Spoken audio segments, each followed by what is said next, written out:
کے پائی ہے زندگی، اپنی سلامتی کے لیے بھیک مانگنے،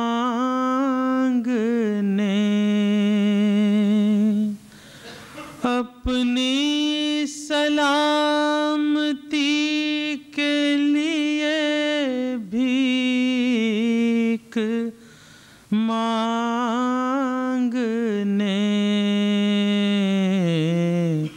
اکثر در حسین پہ آئی ہے زندگی۔ صلوات بابا سے بولا،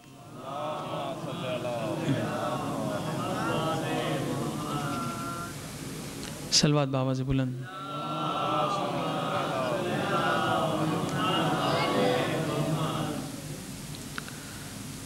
سکینہ کہتی تھی رو کر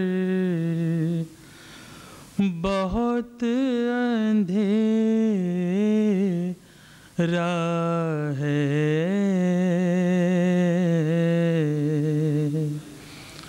اب اپنے سینے پہ مجھ کو سلاؤ اے بابا، یہاں ہے خاک کا بستر، بہت اندھیرا ہے،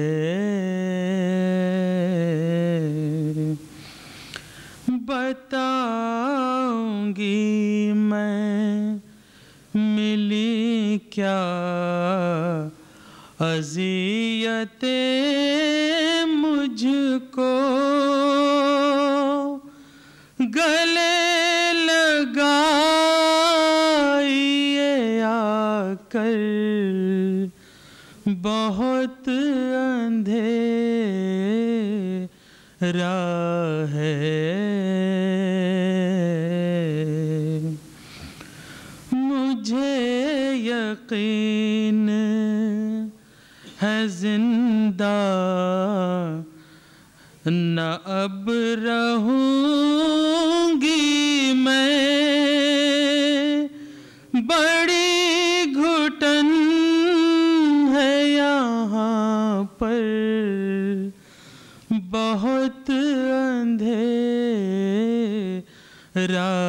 ہے، ملے نہ پانی یہاں پر گزر ہوا کا نہیں، کہاں پلایا مقدر بہت اندھیرا ہے،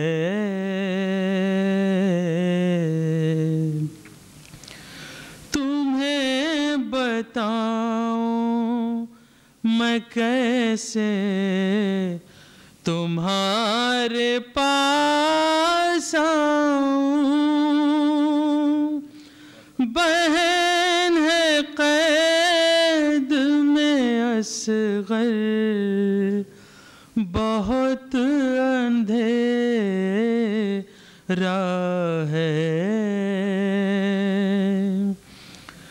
کھلی ہوا میں تم آرام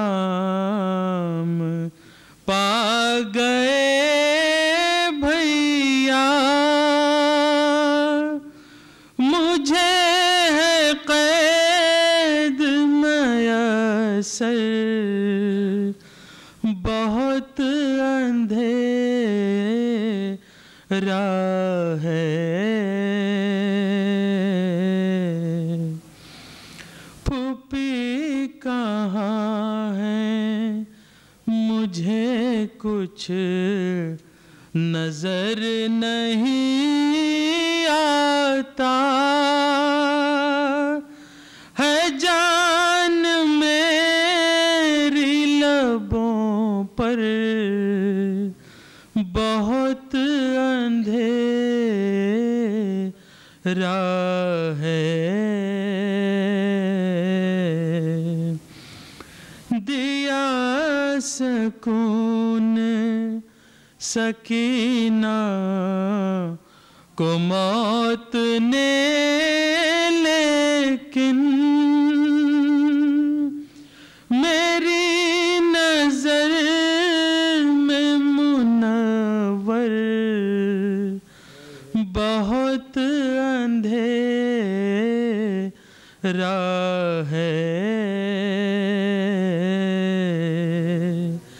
سکینہ کہتی تھی رو کر بہت اندھیرا ہے۔ صلوات بابا سے بلند۔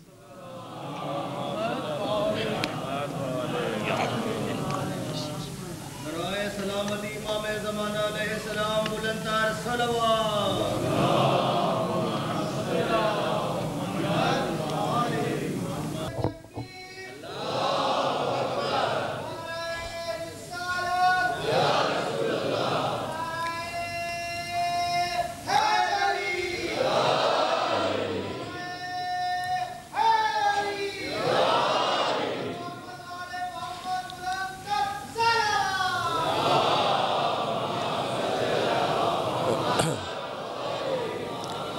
فاتحہ۔ بسم اللہ۔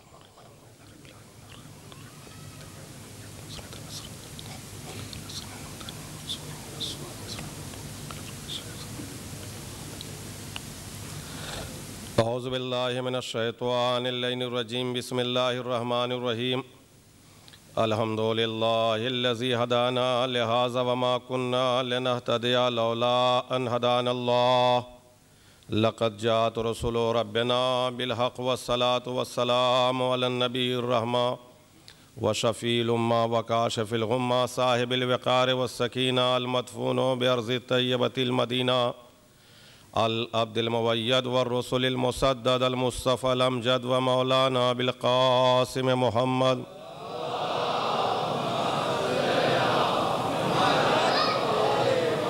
والصلاة والسلام على أهل بيت النبوة ومعدن الرسالة ومختلف الملائكة الذين أذهب الله عنهم الرجس وطهرهم تطهيرا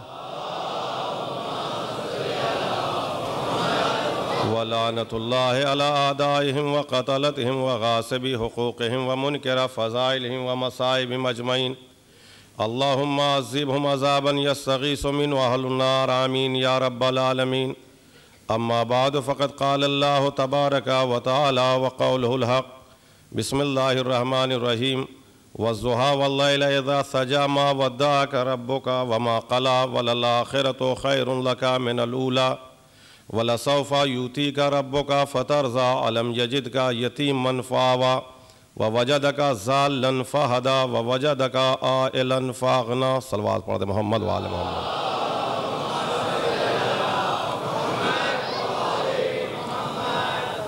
یہ رات و دن اس بات کے گواہ ہیں کہ حبیب ہم آپ سے غافل نہیں ہیں، ہمہ وقت ہماری آپ پہ نظر ہے اور ان قریب وہ چیز ہم آپ کو عطا کریں گے کہ مزید آپ اپنے رب سے اور خوش ہوں گے۔ اور اس وقت کو آپ یاد کریے کہ جب ہم نے آپ کو یتیم پایا تو کیا ہم نے آپ کو پالا نہیں، اور اس وقت کو بھی یاد کریے کہ جب آپ کو ہم نے گمنام پایا تو لوگوں کے دلوں میں آپ کی محبت ڈال کے سب کو آپ کی طرف بھیج نہیں دیا، اور اس وقت کو بھی یاد کریے کہ جب ہم نے آپ کو مال سے تنگ دست پایا تو اپنا مال دے کے آپ کو ہم نے غنی نہیں بنایا۔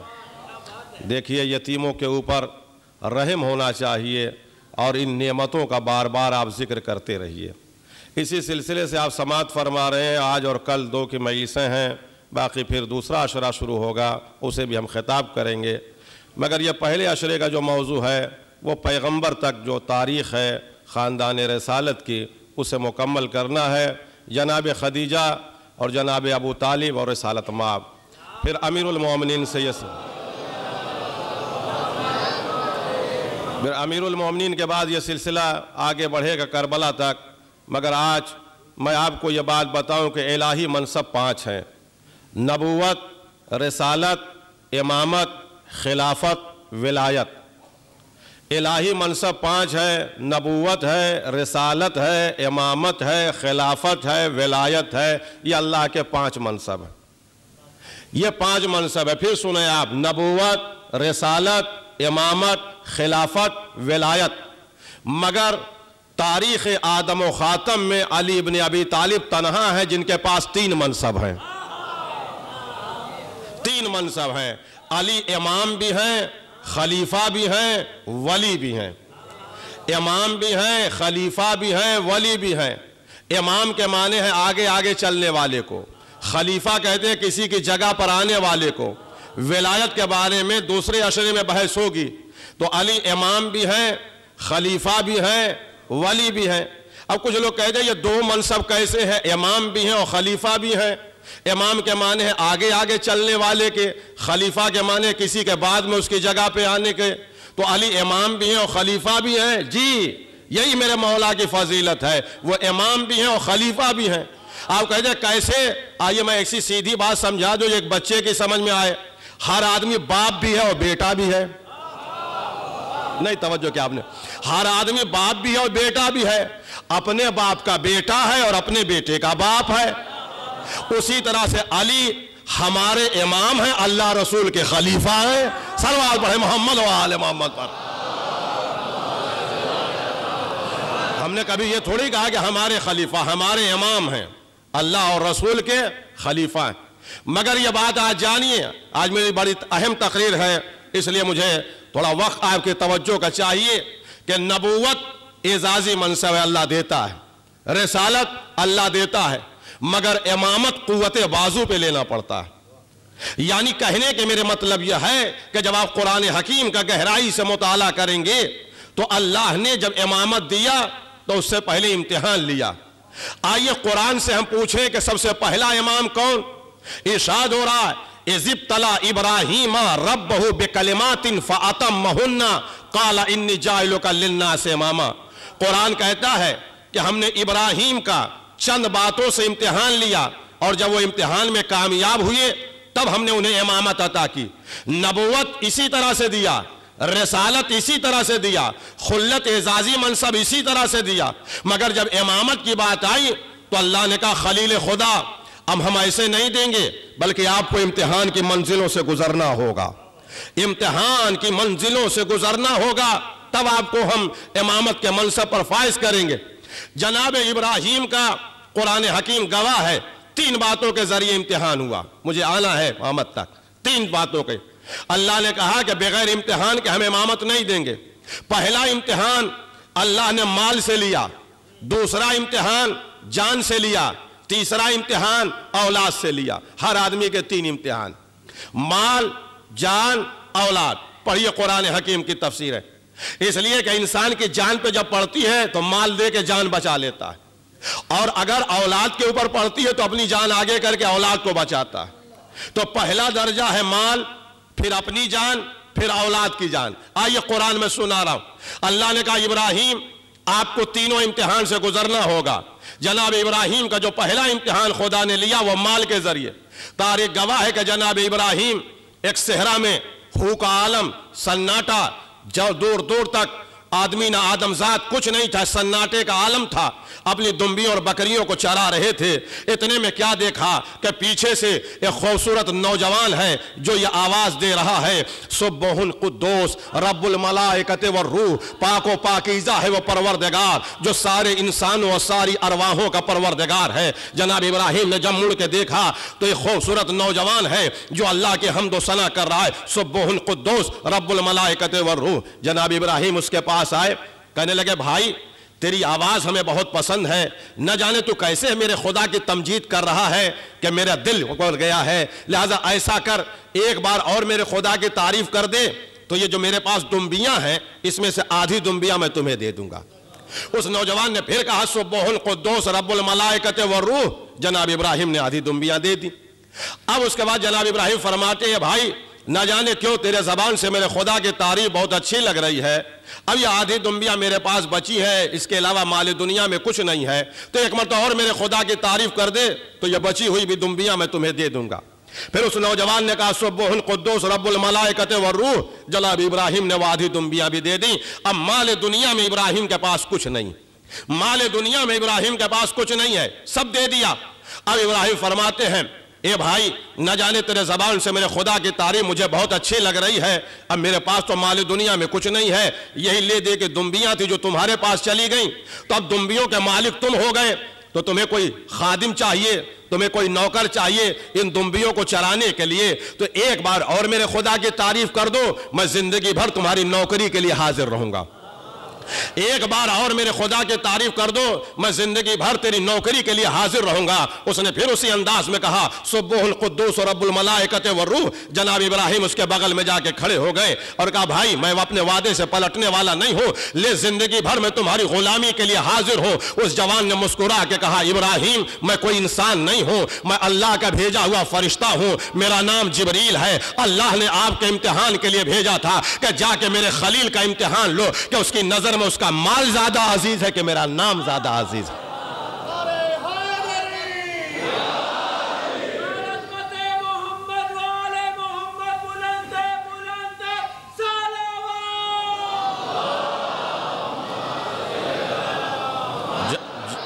جاؤ اس کا امتحان لو کہ اس کی نظر میں اس کا مال زیادہ عزیز ہے، میں آ رہا ہوں فضائل کی طرف کہ میرا نام زیادہ عزیز۔ ابراہیم مبارک ہو آپ امتحان میں کامیاب۔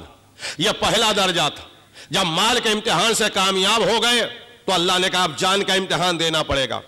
چنانچہ منجنیق میں رکھ کے گھما کے پھینکا گیا آگ کی طرف، اب فضا میں ہیں اڑتے ہوئے جا رہے ہیں آگ کی طرف۔ پھر وہی فرشتہ آیا اور آگے کہتا ابراہیم مدد کی ضرورت ہے، کہا جس سے ہے وہ بہتر جانتا ہے، اور یہ جبریل سنو آج تو میں حکم خدا کا اتنا مجبور ہوں کہ میں اپنے لیے دعا بھی نہیں کر سکتا، آج میں اپنے لیے کوئی دعا بھی نہیں کر سکتا، نہ میں یہ خدا سے کہہ سکتا کہ پروردگار مجھے بچا لے، نہ خدا سے یہی کہہ سکتا کہ پروردگار مجھے جلا دے، اس لیے کہ مجھے آج خدا کا فیصلہ نہیں معلوم۔ اگر خدا کا فیصلہ یہ ہے کہ مجھے آج جلنا ہے اور میں یہ کہہ دوں کہ مجھے بچا لے تو یہ دعا اللہ کی مرضی کے خلاف ہوگی۔ اگر اللہ کا فیصلہ یہ ہے کہ نمرود کے مقابلے میں اپنی طاقت دکھائے اور مجھے زندہ آگ سے نکال لے اور میں یہ دعا کروں کہ جلا دے تو یہ اللہ کے مرضی کے خلاف، لہذا جبریل گواہ رہو آج اب میں یہ دعا کر رہا ہوں اے پروردگار تیرا بندہ تیری خدمت میں حاضر ہے، جو تیرا فیصلہ اس پر ابراہیم تیار ہے، جلانا چاہتا ہے تو جلا دے، بچانا چاہتا ہے تو بچا لے۔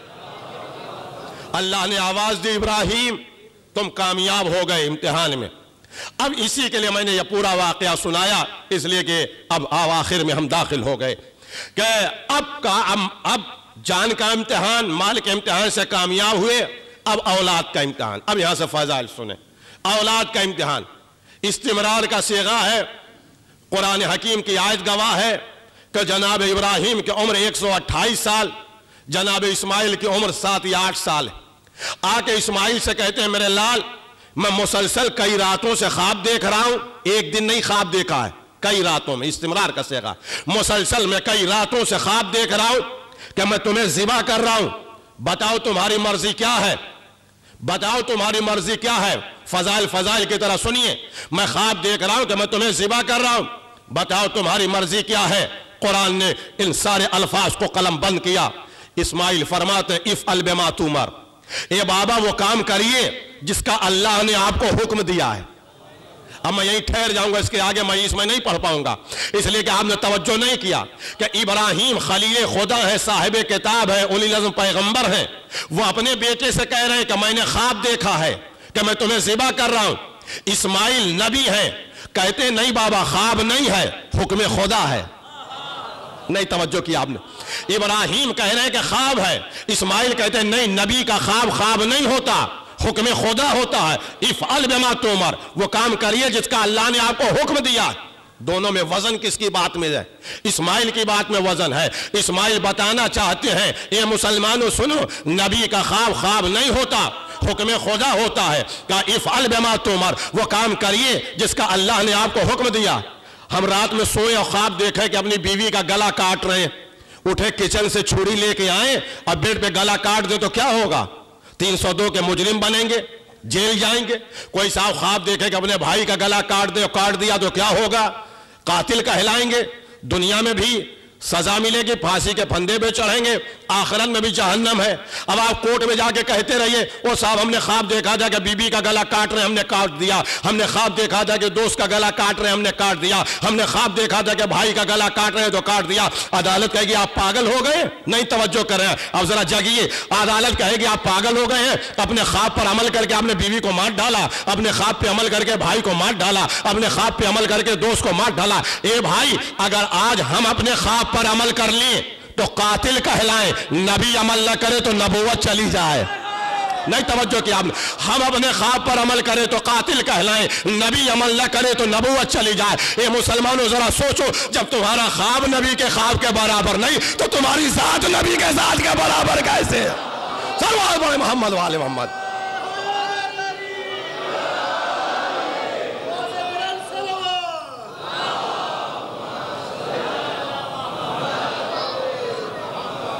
جب تمہارا خواب نبی کے خواب کے برابر نہیں تو تمہارا وجود اور تمہاری ذات نبی کے ذات کے برابر کہاں سے ہو سکتی؟ ہم اپنے خواب پر عمل کریں تو قاتل، نبی عمل نہ کرے تو نبوت چلی جائے۔ اب بیٹے نے کہا بابا وہ کریے جس کا اللہ نے آپ کو حکم دیا۔ چنانچہ میں اس لیے سنا رہا ہوں کہ 1,40,000 پیغمبر میں ہمارے حضور کو اگر چھوڑیے تو ہر اعتبار سے سب سے افضل پیغمبر جناب ابراہیم، اس لیے کہ اللہ نے ہم مسلمانوں کو کسی نبی کی سنت اور یادگار منانے کو حکم نہیں دیا ہے سوائے جناب ابراہیم کی، لہذا فیصلہ تو وہیں سے ہوگا۔ اب انہوں نے کہا افعل بما تؤمر، کریے وہ کام جس کا اللہ نے آپ کو حکم دیا۔ اب میں سینکڑوں مجلس پڑھوں تو میرے پاس اتنا بڑا جملہ نہیں ہے جو قرآن نے واقعے کو بیان کیا۔ آگے آگے اسماعیل، پیچھے پیچھے ابراہیم، 128 سال کا بوڑھا پیچھے، 8 سال کا بچہ آگے۔ اے ابراہیم لے جاتے مینا میں ذبح کر دیتے، بچے کو بتایا کیوں؟ کہا اگر نہ بتاتا تو بات کا مورخ کہتا بچہ تھا ذبح ہو گیا پتہ نہیں تھا، ورنہ چھری کے دھار کے نیچے سے بھاگ جاتا تو ہمارا حوصلہ تو دنیا کو پتہ چلتا، جذبہ اسماعیل نہ پتہ چلتا۔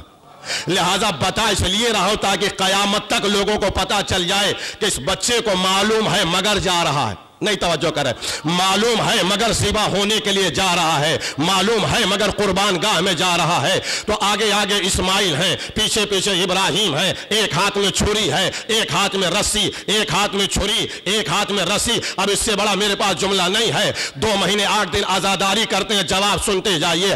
ایک ہاتھ میں رسی ہے، ایک ہاتھ میں چھری ہے، ذبیحہ آگے آگے چل رہا ہے قربان گاہ میں۔ اے اسماعیل کہاں جا رہے ہیں؟ کہا گلا کٹانے جا رہا ہوں، شہادت دینے جا رہا ہوں، قربانی دینے جا رہا ہوں۔ ابراہیم آپ کہاں جا رہے ہیں؟ کہا بیٹے کو ذبح کرنے جا رہا ہوں، قربانی دینے جا رہا ہوں۔ باپ بیٹے دونوں کو معلوم ہے کہ شہید ہونا ہے مگر جا رہے ہیں۔ باپ بیٹے، قرآن کہہ رہا ہے باپ بیٹے دونوں کو معلوم ہے کہ ذبح ہونا ہے مگر جا رہے ہیں۔ باپ بیٹے دونوں کو معلوم ہے کہ قربان گاہ میں جانا ہے مگر جا رہے ہیں۔ یہ مثال میں قرآن کی بلا وجہ نہیں دے رہا ہوں، اس لیے کہ بر صغیر میں کچھ لوگ ہم سے پوچھتے ہیں کہ جب حسین کو معلوم تھا کہ کربلا میں شہید ہو جائیں گے تو گئے کیوں؟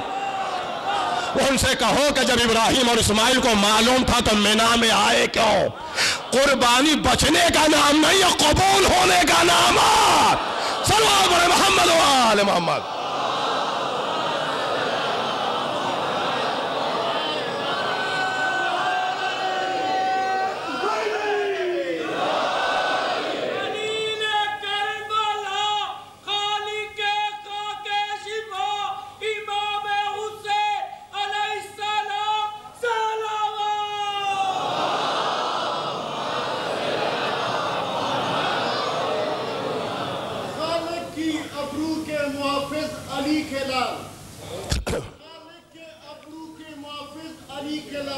نذرانہ سجود ملائک وصول کر، اکبر کی لاش پر تو بیٹا ہے مطمئن، شبیر انبیاء کی سلامی قبول کر، خوشنودی فاطمہ ذرا سلام علیہ بلندتر صلوات۔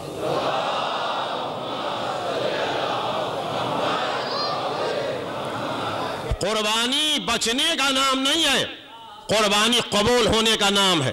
اگر قربانی بچنے کا نام ہوتا تو جب دمبا آ گیا تو ابراہیم کو خوش ہونا چاہیے تھا، مگر رونے لگے، پروردگار کیا ہماری قربانی قبول نہیں؟ آواز ہے نہیں ابراہیم، تمہاری قربانی اور خلوص ہمیں قبول ہے، تمہارے اندر کوئی کمی نہیں ہے، تمہارے جذبے میں تمہاری قربانی قبول، مگر ہماری پالیسی بدل گئی، اس لیے کہ تمہارے بیٹے کی شہادت سے ہمارا مقصد پورا نہیں ہو رہا تھا، لہذا اس کو ذبح عظیم سے ہم نے بدل دیا۔ اب اس موقع پہ کچھ لوگ کہتے ہیں آنکھ پہ پٹی باندھ لیا تھا تاکہ بچہ ہاتھ پیر پٹکتا تو کیسے دیکھ سکتے تھے؟ ارے امتحان دینے کے لیے آئے ہیں، یہ مورث اعلیٰ ہیں آل محمد کے، امتحان کے لیے بچے کو ہاتھ پیر پٹکتا کیوں نہیں دیکھ سکتے؟ جو نار نمرودی میں جاتے نہ خوف زدہ ہوا۔ اب میں جو سمجھا ہوا آج ممبر سے کہہ رہا ہوں کہ ابراہیم نے آنکھ پہ پٹی کیوں باندھی تھی، میری سمجھ میں بات یہ آتی ہے کہ پٹی سے لیے باندھی کہ اگر پٹی نہ باندھتے تو دمبا ذبح ہو جاتا، تو آج لوگ کہتے وہ تو دیکھ ہی رہے کہ دمبا ذبح ہو رہا ہے، چھری چلا دیا، وہ تو دیکھ رہے تھے دمبا ذبح، اگر بیٹا ہوتا تو ہاتھ کانپنے لگتا، لہذا ابراہیم نے امتحان میں کوئی کمی نہ رہ جائے لہذا پہلے ہی سے پٹی باندھ لیا اور کہا دیکھو چھری چلا رہا ہوں، میں یہ نہیں دیکھ رہا ہوں کہ یہ دمبے کے گلے پہ چل رہی ہے کہ بیٹے کے گلے پہ چل رہی ہے، دمبے کے گلے پہ چل رہی ہے کہ بیٹے کے گلے پہ چل رہی ہے۔ آواز قدرت آئی، ابراہیم تم امتحان میں کامیاب ہو گئے۔ پہلا امتحان ابراہیم نے مال سے دیا، دوسرا امتحان جان سے دیا، تیسرا امتحان اولاد سے دیا، اور جب کامیاب ہو گئے تو اللہ نے کہا انی جاعلک للناس اماما، ہم نے آپ کو انسانوں کا امام، پوری کائنات کے لیے کچھ لوگوں کا امام بنایا۔ میں جملہ سنیے، نبوت ملی ابراہیم دیکھتے رہے، رسالت ملی دیکھتے رہے، خلت ملی دیکھتے رہے، جیسے ہی کہا انی جاعلک للناس اماما کہ ہم نے آپ کو امام بنایا، فوراً ابراہیم نے ہاتھ اٹھا دیا دعا کے لیے وَمِن ذُرِّيَّتِي، یہ منصب ہماری اولاد میں رہے، صلوات پڑھے محمد و آل محمد۔ ابراہیم آپ نے امامت کو کیوں مانگا؟ کہا تمہیں نہیں معلوم، نبوت ختم ہونے والا منصب ہے، رسالت ختم ہونے والا منصب ہے، امامت قیامت تک رہنے والا منصب ہے، اس لیے ہم نے مانا۔ تو ابراہیم امتحان میں کامیاب ہو گئے۔ آئیے چند جملے فضائل کے سنیں۔ ابراہیم امتحان، چونکہ جزوی امتحان تھا لہذا جزوی، اب کلی امام کا تجزیہ ذرا دیکھ، امتحان ہے کیا؟ اس دنیا سے اس دنیا کو سمجھیے، اس امتحان ہے کیا؟ اس دنیا سے اس دنیا میں سمجھیے۔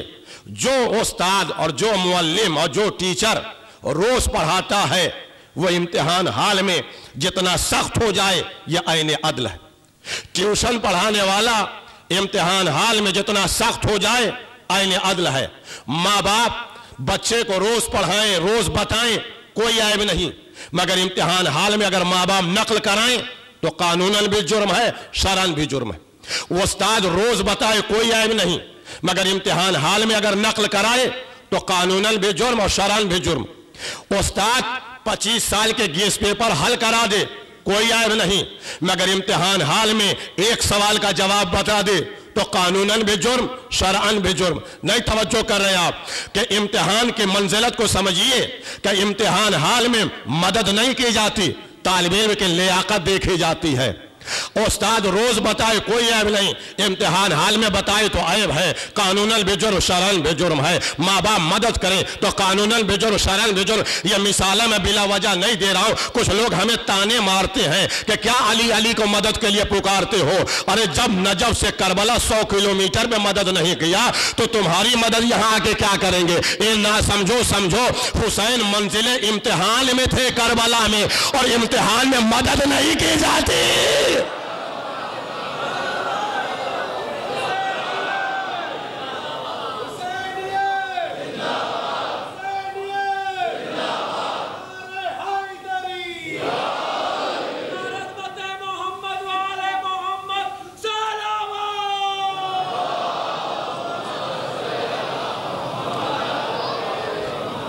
دیکھیں امیر المومنین علی کے معنی بلند ہیں، علی کے معنی بلند ہیں، لہذا جب یہ نعرہ لگائیے تو پہلے بات سنیے ایک حدیث تو باواز بلند اور اجتماعی، اس لیے کہ حدیثوں میں ہے کہ جب کبھی بھی فرش پر علی کے نام کا نعرہ لگتا ہے تو عرش پہ جبریل فرشتوں سے کہتا دیکھو زمین پر پاک ماؤں کی اولادیں بیٹھی ہیں.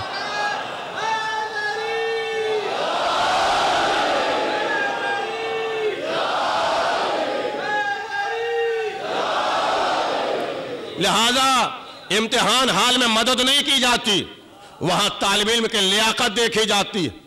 اب آپ متحمل ہیں تو اس کے آگے کی بات میں سنا رہا ہوں. اب سنیے آپ کربلا کا پس منظر. امتحان حال میں وہ استاد جتنا سخت ہو جائے یہ عین عدل ہے. امتحان جتنی سختی سے لیا جائے یہ عین عدل ہے تاکہ طالب علم کا جوہر کھل کے دنیا کے سامنے. گورنمنٹ جتنی سخت ہو جائے عین عدل ہے. امتحان میں معلم ٹیچر جتنا سخت ہو جائے عین عدل ہے. ماں باپ جتنے سخت ہو جائیں عین عدل ہے. میں کیا کہہ رہا ہوں؟ اب آپ سمجھے کہ کربلا میں سوا نیزے پہ سورج کیوں تھا، تمازت آفتاب اتنی کیوں تھی، بھوک اور پیاس کی شدت اتنی کیوں تھی؟ اس لیے کہ امتحان حال میں جتنی سختی ہو عین عدل ہے. حسین مظلوم نے کہا پروردگار تیرا بندہ ایسا امتحان دے گا کہ اولین و آخرین میں کوئی اس امتحان نہیں دے گا اور قیامت تک اس امتحان کی مثال دی جائے گی. لہذا آ گیا ہے حسین منزل امتحان میں. جتنا سخت امتحان لے سکتا ہے لے، جتنا سخت امتحان لے سکتا ہے لے، جتنا سخت امتحان. سارے نعرے آپ کے ختم ہو جائیں گے. میں جو جملہ فضائل کا کہہ رہا ہوں کہ جتنا سخت امتحان لے سکتا ہے لے لے. تو امتحان حال میں جتنی سختی ہو یہ عین عدل ہے. مگر امتحان کے بعد جب رزلٹ آؤٹ ہوتا ہے تو جتنے پرسنٹیج سے لڑکا کامیاب ہوتا ہے والدین خوش ہوتے ہیں. کالج میں ٹاپ آ گیا اور خوش ہو گئے، ملک میں ٹاپ آیا اور خوش ہو گئے، ورلڈ میں ٹاپ آیا اور خوش ہو گئے. اب پورے کالج میں ٹاپ ہے، کہنے لگے یہ سائیکل لے لو. اب پورے اسٹیٹ میں ٹاپ آیا، کہا یہ گاڑی تمہارے نام ہے. ملک میں ٹاپ آیا، خاندان خوش ہے، اقربا خوش ہیں، ٹیچر خوش ہیں، اسکول خوش ہے. اب چاروں طرف سے انعاموں کی بارش ہو رہی ہے. یہ گاڑی تمہارے نام، یہ فلیٹ تمہارے نام، یہ مکان تمہارے نام، سرکار اعزاز دے رہی ہے. یہ گگری تمہارے نام، یہ ہار تمہارے نام، یہ مالا تمہارے نام، یہ سڑک تمہارے نام، یہ برج تمہارے نام. تم نے ملک کا نام روشن کیا، خاندان کا نام روشن کیا ہے، ملک کا نام روشن کیا. ایک دوستو حسین نے جیسا امتحان دیا کسی نے نہیں دیا. آواز قدرت کربلا کے بعد آئی حسین جو صحیح کہ اب قیامت تک خدائی تو خدا کی ہوگی مگر اختیار حسین کو آگا.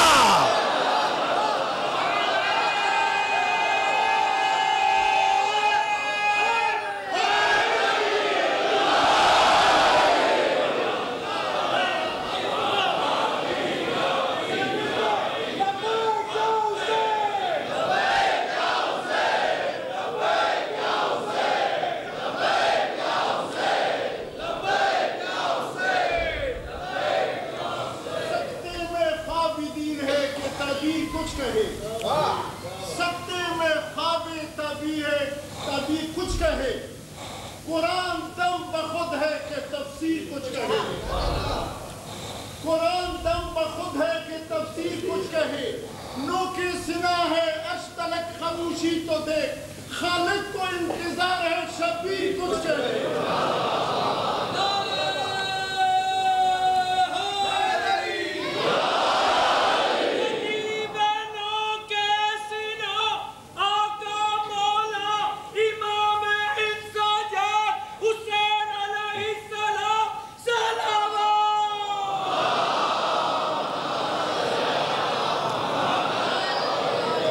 جب آپ اپنی اولاد سے خوش ہو کے سب دینے کے لیے تیار.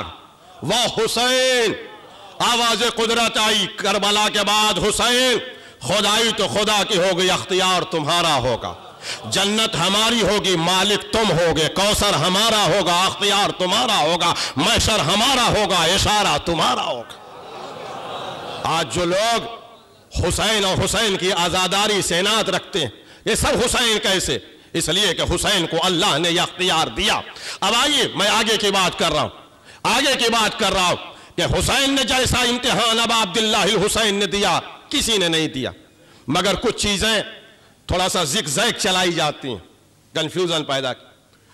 اب کسی میں مجال نہیں، ہر لوگ امام حسین علیہ السلام کی شہادت تو عظیم شہادت ہے اور آقا حسین نے دین کو بچایا، اس میں کوئی دو رائے نہیں ہے.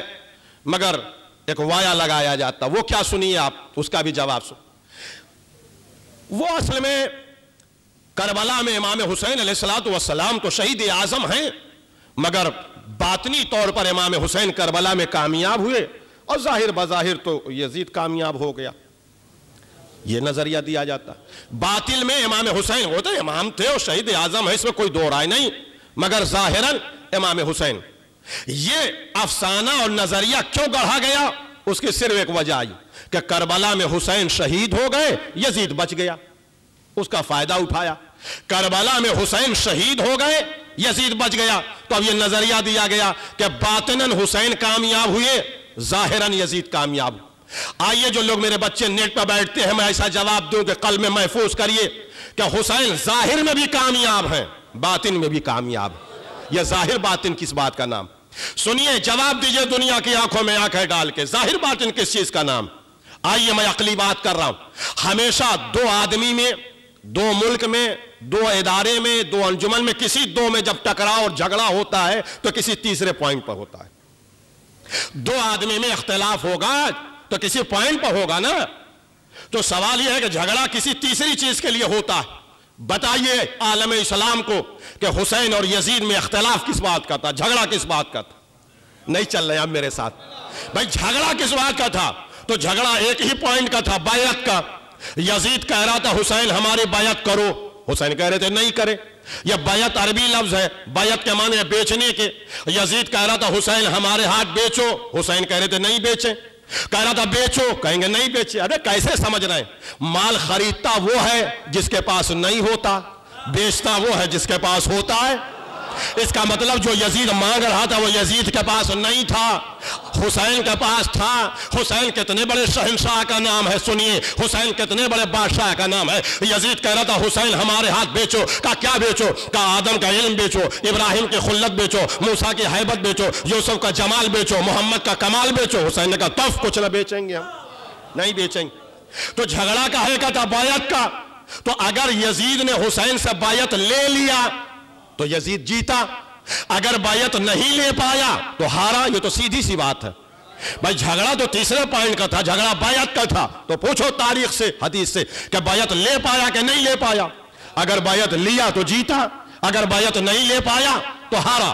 اب میں آپ کی سماعتوں پہ بھروسہ کر کے یہ جملہ کہہ رہا ہوں کہ دنیا کا کوئی ملک ہو، دنیا کا کہیں کا آئین ہو، دنیا کا کہیں کا باعلاج ہو، دنیا کا کہیں کا دستور العمل ہو، کوئی عدالت ہو، چاہے انگلستان کی عدالت ہو یا مسلم ممالک کی عدالت ہو، دنیا کے کسی عدالت میں مر جانا ہار کی علامت نہیں ہے۔ کیا سن رہے آپ؟ نہیں آپ نے توجہ نہیں کہ جتنی محنت میں کر رہا ہوں، دنیا کے کسی کورٹ میں مر جانا ہار کی علامت نہیں ہے، زندہ رہنا جیت کی علامت نہیں ہے۔ ہندوستان سے لے کے امریکہ تک چلے، پوری دنیا کے کسی ملک میں چلے جائیے، آئین کو اٹھا کے پڑھیے، قوانین کو اٹھا کے پڑھیے، کورٹ کی IPC کو اٹھا کے پڑھیے، کسی دنیا کی عدالت میں مر جانا ہار کی علامت نہیں، زندہ رہنا جیت کی علامت نہیں ہے۔ دنیا کے کسی کورٹ میں دوہرا اس لیے رہا ہوں کہ بات ضائع نہ ہو کہ دنیا کے کسی عدالت میں مر جانا ہار کی علامت نہیں ہے، زندہ رہنا جیت کی علامت نہیں ہے۔ فرض کریے ہم سے اور ہمارے پٹیدار سے ایک جائیداد کا مقدمہ چلا، ہم لوور کورٹ میں جیت گئے، پھر ہائی کورٹ میں جب جیتے تو ایک جشن اور خوشی کا ماحول، وہاں سے اپنی گاڑی سے جب آئے تو گھر پر اعزاء اور بھائیوں نے دعوت کا اہتمام کیا، خوشی اور جشن منایا جا رہا تھا، اس لیے کہ بڑا عزت کا معاملہ داؤ پہ لگی ہوئی تھی۔ ہائی کورٹ سے ہم جیت گئے، ہائی کورٹ کا فیصلہ لے کے آئے، ابھی دعوت چل ہی رہی تھی کہ ہمارے موبائل پر سپریم کورٹ سے فون آ گیا ہمارے وکیل کا، اس لیے کہ ہم نے سپریم کورٹ میں اپنا کیویٹ دلی میں داخل کیا، وہاں سے وکیل کا فون آیا، مولانا آپ کی اپوزٹ پارٹی آ گئی، اس نے ریٹ داخل کر دیا اور پرسوں آپ کے کیس کی ہیئرنگ ہے، لہذا پلیز آپ آئیے سپریم کورٹ میں۔ ہم نے اپنے کاغذات کو درست کیا اور اٹیچی تیار کیا، ایک جوڑا کپڑا لے کے، دوست و احباب، اعزاء و اقارب، گھر کے افراد سے ہم نے کہا آپ لوگ خوشیاں منائیے مگر ہم سپریم کورٹ جا رہے ہیں۔ کہا کیوں؟ ہم نے کہا اس لیے کہ ہمارے اپوزٹ کی پارٹی سپریم کورٹ آ گئی۔ بہت جلدی میں اپنی بات کہہ رہا ہوں، اگر یہ نہ سمجھے تو پوری محنت میری رائے گاہ ہے، میری اپوزٹ کی پارٹی سپریم کورٹ آ گئی۔ کچھ دوستوں نے کہا ارے آپ تو ہائی کورٹ سے جیتے ہیں، آپ کو کیا فکر، آپ تو ہائی کورٹ سے جیتے ہیں، آپ کو کو کیا فکر, آپ تو ہائی کورٹ سے جیتے ہیں, آپ کو کیا فکر. ہم نے کہا تم بیوقوف ہو, وہ عدالت عظمیٰ ہے, وہ سپریم کورٹ ہے, اگر وہاں ہار گئے تو یہ ہائی کورٹ کا فیصلہ دھرا کا دھرا رہ جائے گا, لوور کورٹ کا فیصلہ دھرا کا دھرا رہ جائے گا. وہ سپریم کورٹ ہے, وہ سپریم کورٹ ہے, وہ سپریم کورٹ ہے, اگر وہاں ہار گئے تو یہ سارے کے فیصلے دھرے کے دھرے رہ جائیں گے. اسلام کی جنگوں کو پہچانو, بدر, احد, خیبر, خندق, یہ حق و باطل کی لوکل لڑائی ہے. کربلا سپریم کورٹ ہے.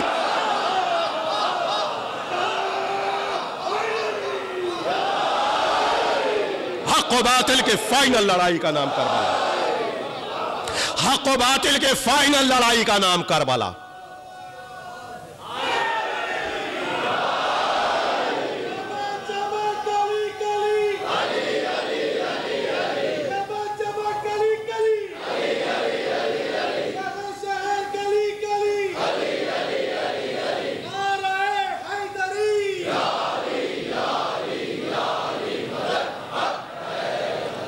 حق و باطل کے فائنل لڑائی کا نام کربلا ہے.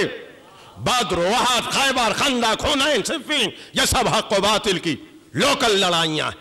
کربلا دودھ کا دودھ, پانی کا پانی ہے. آئیے اب میں فوراً گیا سپریم کورٹ اور دوسرے دن وہاں حاضر ہوا عدالت میں. عدالت نے فیصلے کو دیکھا, ثبوتوں کو دیکھا, باتوں کو سنا اور 2 لائن کا آرڈر کر دیا. بس مجلس بہت تیزی سے پائے اختتام کی طرف جا رہی ہے, مگر یہ پورے مجلس کا ماحصل ہے جو میں سنا رہا ہوں. 2 لائن کا آرڈر کیا, نچلی عدالت کا فیصلہ بحال, مولانا تحیز الحسن جیت گئے. اب جو ہمارا دشمن تھا, جلا, کوڑھا, جن لوگ کی تاریخ پہ گہری نظر ہے, کربلا اور کربلا کا پس منظر جانتے ہیں, وہی داد دیں گے, باقی نہیں دے سکتے. جو کربلا سمجھتے ہیں, میں یہ مثال ان کے لیے دے رہا ہوں. اب میرا دشمن کوڑھا, جلا, بغض و عناد میں آیا. جیسے ہی ہم حال کے برآمدے میں آئے, اس نے پسٹل نکالی اور ہمارے سر پہ لگا کے 3 فائر کیا. ہم ڈھیر ہو گئے, چونکہ سپریم کورٹ کا معاملہ تھا, لہذا وہاں کا الیکٹرانک میڈیا, پرنٹ میڈیا, ساری دنیا موجود تھی, لہذا فٹافٹ فوٹو آنے لگی اور پورے انڈیا کے ساری خبروں کو نوک کے ہیڈ لائن چالو کی گئی, وہ مارا گیا. اب پورے ورلڈ میڈیا پہ یہ خبر آئی, چونکہ سپریم کورٹ کا معاملہ تھا, پوری دنیا میں ایک ہی نیوز چلنے لگی, وہ مارا گیا, وہ مارا گیا, وہ مارا گیا. کہا کون مارا گیا؟ کہا جو جیتا تھا وہ مارا گیا, جو جیتا تھا وہ مارا گیا, جو جیتا تھا وہ مارا گیا.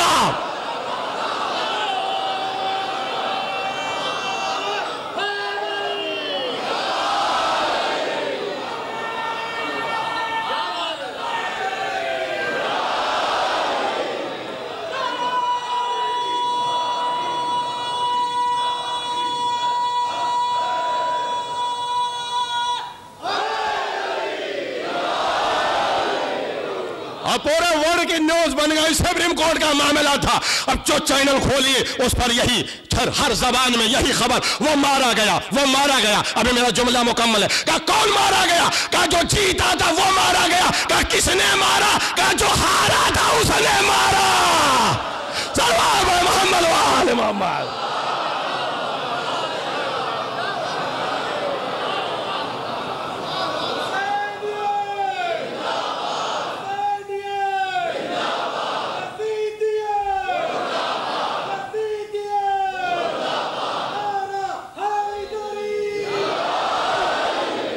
کون مارا گیا؟ اس بشر کو شاہ مشرکین کہتے ہیں, اس بشر کو شاہ مشرکین کہتے ہیں, دلاوروں کی دل و جان کا چین کہتے ہیں, جو سر کٹا کے جھکا دے سر غرور یزید, اس سے سنا کے وقت میں حسین کہتے ہیں. لہذا اب یہ خبر آئی کہ وہ مارا گیا. کہا کون مارا گیا؟ کہا جو جیتا تھا, جو جیتا تھا. نہیں توجہ کر رضا قصب. اب کربلا کا پس منظر اپنی نگاہوں میں رکھیے اور میری تقریر سنیے. کہا کون مارا گیا؟ کون مارا گیا؟ جن کے تاریخ پہ گہری نظر ان کے لیے سنا رہا ہوں, اشارے کر رہا ہوں, میری مجبوری ہے. کہا کون مارا گیا؟ کہا جو جیتا تھا وہ مارا گیا. کس نے مارا؟ کہا جو ہارا تھا اس نے مارا. چونکہ سپریم کورٹ کا واقعہ تھا, لہذا فوراً پولیس آ گئی, C B I, C I D, crime branch, پورے ملک کی جتنی ایجنسیاں تھیں وہ سب آ گئیں اور ہر چھوٹی چھوٹی باتوں سے تحقیق کی جانے لگی. پسٹل پکڑ لی گئی, رنگے ہاتھ مجرم پکڑا گیا. کہا یہ تو لائسنسی ہے. کہا یہ لائسنس کس کے نام ہے؟ کہا فلاں کے نام ہے، کہا فلاں کے نام ہے۔ اب جانچ ایجنسیاں آگے بڑھنے لگی، اب جانچ ایجنسیاں آگے بڑھنے لگی تو آج ایجنسیاں آگے بڑھنے لگی تو بڑے بڑے پولیٹیشین پکڑے جانے لگے، بڑے بڑے لوگ پکڑے جانے لگے، بڑے بڑے لوگ پکڑے جانے لگے، بڑے بڑے لوگ پکڑے جانے لگے، بڑے بڑے نام آنے لگے میڈیا پہ۔ اب جیسے ہی نام آنے لگا تو فوراً جانچ ایجنسیوں پر پریشر پڑنے لگا، معاملات کو دباؤ، معاملات کو دباؤ، معاملات کو دباؤ۔ نہیں رکیا بھی، معاملات کو دباؤ، معاملات کو دباؤ، معاملات کو دباؤ۔ اتنا کہو فلاں نے مار دیا، معاملات کو دباؤ، اتنا کہو فلاں نے مار دیا، بات آگے نہ بڑھے، معاملات کو دباؤ۔ بھئی یہ کہو فلاں نے مارا گیا، جو پکڑا گیا، آگے کا نام نہ لو، جو پکڑا گیا وہ اسی کو اشتہار دو، فلاں نے مارا، فلاں نے مارا، بات آگے نہ بڑھو۔ یہ 1400 سال سے یہ عزاداری کے خلاف فتوے نہیں ہے، معاملات کو دبایا جا رہا ہے۔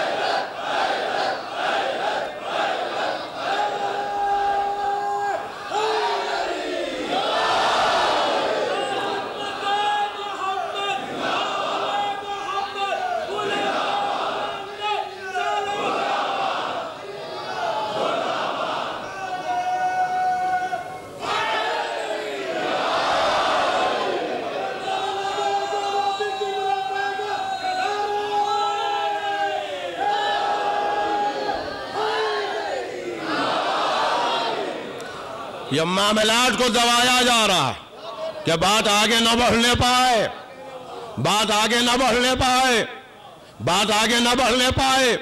مگر سپریم کورٹ کا معاملہ ہے۔ اچھا سنیے، ہم تو مر گئے، اپنے وطن آئے بھی نہیں، وہیں دفن کر دیے گئے۔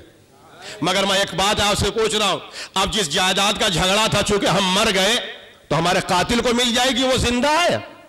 ارے بولیے بھائی، جائیداد کا جس کا ڈسپیوٹ تھا، ہم مر گئے، قاتل زندہ ہے تو کیا اس کو ویفر کر دی جائے گی؟ کہا نہیں، اب تو جائیداد زندگی بھر ہمارے ہی خاندان میں رہے گی، اب تو کوئی اس کو چھو نہیں سکتا۔ کیوں؟ اس لیے کہ سپریم کورٹ کی رولنگ موجود ہے۔ اب پتا چلا کہ سجاد قیدی تھے، یزید کے دربار میں تھے، مگر بیعت کا سوال نہ کر سکا،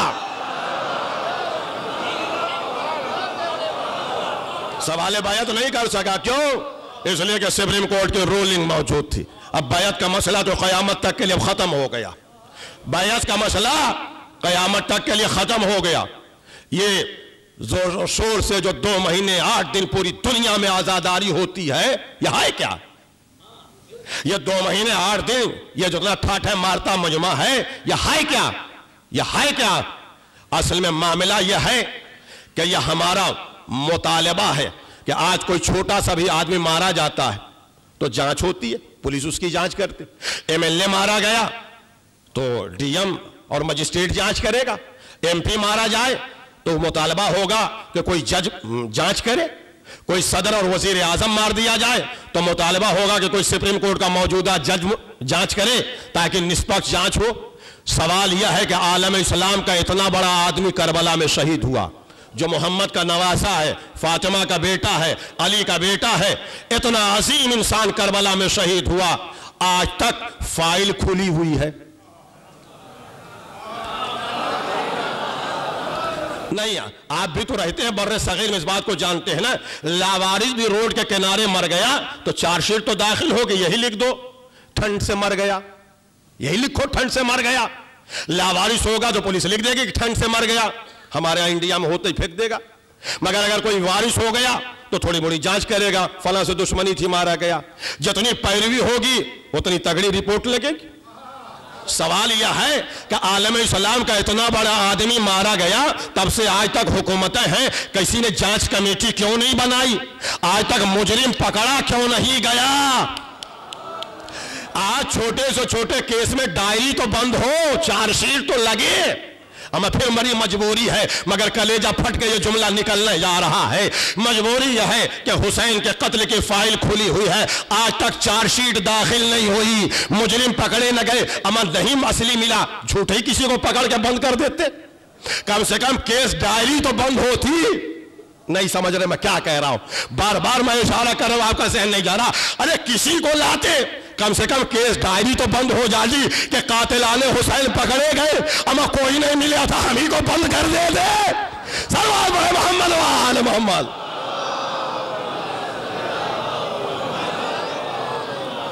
مگر آج تک امام حسین علیہ السلام ہم ہی کو بند کر کہتے ہیں آپ کہ انہیں مارا یہی رو رہے ہیں، انہیں کو بند کر دیتے، کسی کو بند کرتے، کم سے کم دکھائی تو دیتی فائل۔ مگر آج تک امام حسین علیہ السلام کے قتل کی فائل اور شہادت کی فائل کھلی ہوئی ہے۔ لہٰذا آپ نے دیکھا ہوگا کہ پارلیمنٹ میں دو طرح کے لوگ ہوتے ہیں، ایک وہ ہوتے ہیں کہ جو رولر ہوتے ہیں، اور ایک وہ ہوتے ہیں کہ جو اپوزیشن کے ہوتے ہیں۔ ان کا کام یہ ہے کہ وہ مدعے کو زندہ رکھیں۔ ہمارا یہی کام ہے کہ ہم دنیا کو بتاتے رہیں کہ سن 61 ہجری میں رسول کا نواسہ مارا گیا۔ پتہ نہیں لگا، فاطمہ کا بیٹا مارا گیا، دوش رسول کا سوار مارا گیا، کائنات کا اتنا عظیم انسان کربلا میں شہید کر دیا گیا۔ آخر پتہ کیوں نہیں لگایا گیا کہ وہ کون سے حالات تھے کہ جس کے بنا پر ابا عبداللہ الحسین کو شہید کر دیا گیا۔ اور یہ بھی سنیے آپ، یہ بھی سنیں آپ کہ یہ کربلا صرف 2 محرم کو شروع ہو کے 10 محرم کو ختم نہیں ہوئی ہے۔ کربلا شروع ہوئی ہے، کربلا کو عالمی پس منظر میں دیکھیے، کربلا شروع ہوئی ہے 28 رجب سن 60 ہجری کو، اور کربلا آ کے مکمل ہوئی 8 ربیع الاول کو۔ کربلا کے 3 پارٹ ہیں، کربلا کے 3 پارٹ ہیں۔ کربلا 3 جلدوں میں ہے، جیسے کتاب جلدوں میں ہوتی ہے۔ ایک پارٹ مدینہ ہے، ایک پارٹ کربلا ہے، ایک پارٹ کوفہ و شام ہے، اور تینوں محاذ پر امام نے اپنے سپاہیوں کو کھڑا کیا ہے۔ ایک محاذ مدینہ ہے، ایک محاذ کربلا ہے، ایک محاذ کوفہ و شام۔ لوگ نہ جانے کیسی باتیں کرتے ہیں جو حدیثوں کو نہیں پڑھتے۔ پہلے حدیثوں کو پڑھیے، مطالعہ کریے۔ اب اپنی بات کر رہا ہوں۔ یہ جناب صغرا نہیں گئی تھی، استغفر اللہ، تو کیا ان کی فضیلت کم ہے؟ محمد ابن حنفیہ نہیں گئے، عبداللہ ابن جعفر نے، آپ طے کرنے والے کون؟ یہ سب کربلا کا جز ہے، مدینے سے لے کے شام تک۔ اور مالک امام وقت ہے، زمانے کا امام حسین ابن علی، اس نے جس جگہ جس سپاہی کی ضرورت سمجھی اس کو اس محاذ پر رکھ دیا۔ امام وقت نے منتخب کیا سب کو، جس محاذ پر جس سپاہی کی ضرورت تھی وہاں پہ رکھا۔ حسین کا مدینہ تھا جہاں وہ کھیلے تھے، حسین کا مدینہ تھا جہاں گھٹنیوں چلے تھے۔ اہل مدینہ حسین سے اچھی طرح سے واقف تھے۔ اب مدینے چھوڑ کے جا رہے تھے تو ایسا نہ ہو کہ صحابہ اکرام کا مدینہ حسین کو بھول جائے، لہذا حسین نے اپنے پارے جگر، اپنے لخت جگر جناب صغرا کو وہاں پہ چھوڑا، جن کے ذمہ فریضہ یہ رکھا کہ روزانہ صبح سے شام تک اپنے رخسار کو چوکھٹ پہ رکھ کے روتی رہے۔ ہائے میرا بابا گیا تھا نہیں آیا، ہائے میرا بابا گیا تھا نہیں آیا، ہائے میرا بابا گیا تھا نہیں آیا، تاکہ مسجد النبوی میں آنے والے صحابہ اکرام و تابعین کے دل و دماغ میں یہ رہے، ہاں یقیناً حسین گئے تو ہوا کیا، حسین گئے تو ہوا کیا، حسین گئے تو ہوا کیا۔ صغرا کے ذمہ یہ تھا کہ کربلا سب کو یاد دلائیں اور حسین کو یاد دلائیں۔ اب چونکہ مدینہ ہے جہاں صحابہ اکرام امہات المومنین کی کثرت ہے، تو کہیں ایسا نہ ہو کہ کوئی ڈانٹ کے صغرا کی آواز کو مدھم کر دے اور کوئی فتوی بدعت نہ لگا دے، لہٰذا حسین نے ام المومنین ام سلمہ کو ساتھ میں رکھا تاکہ کوئی بدعے کو بدعت نہ کہنے پائے، بلکہ ام سلمہ خود رو گئے ہیں، یہ خاک کربلا ہمیں رسول اللہ دے کے گئے ہیں، یہ خاک کربلا ہمیں، تاکہ ام سلمہ بھی ساتھ میں روئیں اور کوئی بدعت نہ کہہ سکے۔ زمین کبھی حجت خدا سے خالی نہیں رہ سکتی، لہذا حسین نے اپنے سگے بھائی محمد ابن حنفیہ کو مدینے میں اپنا نائب منتخب کیا، مگر خوف تھا کہ کہیں یزید کی فوجیں حملہ ور نہ ہو جائیں، لہذا ایک ایسا شجاع ہو کہ جس کی تلوار سے لوگ خوف کھائیں، اس کے لیے عبداللہ ابن جعفر جناب زینب کے شوہر کو چھوڑ دیا۔ مگر صغرا بیمار ہیں، کوئی ایمانداری کرنے والا چاہے تو ایک باوفا کی ماں کو تلاش کیا حسین نے، کہا اماں میری بیٹی آپ کے حوالے، اماں میری بیٹی آپ کے حوالے ہے۔ حسین نے کیپٹل اور راجدھانی کربلا کو بنایا اور مقصد کربلا فوت نہ ہو تو کربلا کو زینب و سجاد کی ہتھیلی پہ رکھا. مقصد کربلا تمہارے حوالے ہے, بقائے کربلا تمہارے حوالے ہے. ہماری قربانی رائگاں نہ ہونے پائے, یہ ذمہ داری زینب و سید سجاد کے حوالے کر دی. عزیزو یاد رکھیے گا کہ یہ جو کربلا ہے یہ مدینے سے لے کے واپس مدینے تک ہے. سب کربلا کے سپاہی ہیں. جہاں جس کی ضرورت تھی وہاں لگایا, جہاں صغرا کی ضرورت تھی وہاں صغرا کو لگایا, جہاں سکینہ کی ضرورت تھی وہاں سکینہ کو رکھا, جہاں علی اکبر کی ضرورت تھی علی اکبر کو رکھا, جہاں سجاد کی ضرورت تھی وہاں سجاد کو رکھا, جہاں جس محاذ پہ جس کی ضرورت تھی وہی رکھا. اور یہ میں اس لیے تقویت کے لیے اکثر کہتا ہوں کہ لوگ کہتے ہیں کہ جو میت میں بیٹھ کے رو رہے ہیں انہیں زیادہ ثواب ہے, یہ جو باہر تبرک بانٹ رہے ہیں انہیں زیادہ ثواب, یا جو ماتم کر رہے ہیں انہیں زیادہ ثواب, جو زائروں کو آنے جانے کا انتظام کر رہے ہیں نہیں, یہ سب آزاداری کے حصے ہیں. جیسے کربلا سے شام تک سب آزاداری کے جز ہیں, ویسے جتنے لوگ اس میں شامل ہیں وہ سب آزاداری کے جز ہیں. حسین کی دکھیا ماں فاطمہ کو ثواب دینا ہے. آزاداروں رو لیجئے گا, 2-4 جملے مصائب کے اور ختم و دعا ہے دوستو, 2-4 جملے مصائب کے اور ختم و دعا ہے دوستو. مگر آج بلک کے آپ روئیں گے جو میں جملے کہنے جا رہا ہوں کہ جب 28 رجب کو بات آ گئی ہے تو یہیں پہ مکمل کر دو, نہ جانے کیوں دل کہہ رہا ہے کہ یہی مسائل کا جملہ پڑھ کے ختم کر دو, اس لیے کہ آپ کی آنکھیں نمناک ہو گئیں کہ جب 28 رجب کو یہ قافلہ نکل رہا تھا تو میں یہ مالی سبتین سے یہ روایت پڑھ رہا ہوں کہ مطلب حسین عباس سے کہتے قافلہ تیار ہو گیا, کہاں, کہا بیبیاں سوار ہو گئی, کہاں, کہا سامان رکھ دیے گئے, کہاں, کہا بچے سوار ہو گئے, کہاں, کہا ہماری بہن زینب کے پردے کا انتظام ہو گیا. مالی سبتین کی روایت زینب کے پردے کا اہتمام ہو گیا, کہاں, ہم نے ساری مدینے کے گلیوں میں اعلان کر دیا کہ سارے لوگ اپنے گھروں میں رہیں اس لیے کہ فاطمہ کی بیٹی آنے والی ہے. کا پردے کا اہتمام ہو گیا, کہاں, کہا چلو اب گھر کے اندر داخل ہوئے اور زہرا کے مکان میں آئے اور زینب کے حجرے میں داخل ہوئے آقا حسین اور جناب عباس باہر کھڑے ہیں. جناب زینب کا ہاتھ پکڑا, بہن پردے کا اہتمام ہو گیا, چلیے. مالی سبتین کی روایت مالی ذمہ داری سے کہہ رہا ہوں, بس جیسے ہی حسین نے زینب کے ساتھ نکلنا چاہا عباس نے کہا آقا ذرا ٹھہریے, آقا ذرا ٹھہریے, مولا ذرا ٹھہریے, اور میان سے تلوار نکالنے لگے. حسین کہتے عباس تم نے تو کہا تھا کہ پردے کا اہتمام ہو گیا.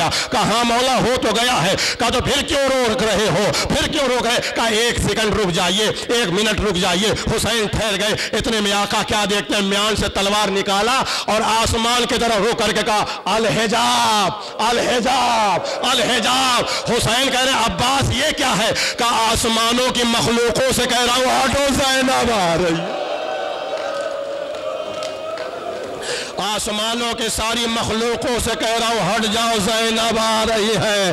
زینب تڑپ گئی, بھیا ذرا کوفے شام میں بھی اعلان کرنا, جب یہ ندا دی جائے گی ھذا الصبایا من بنات نبی.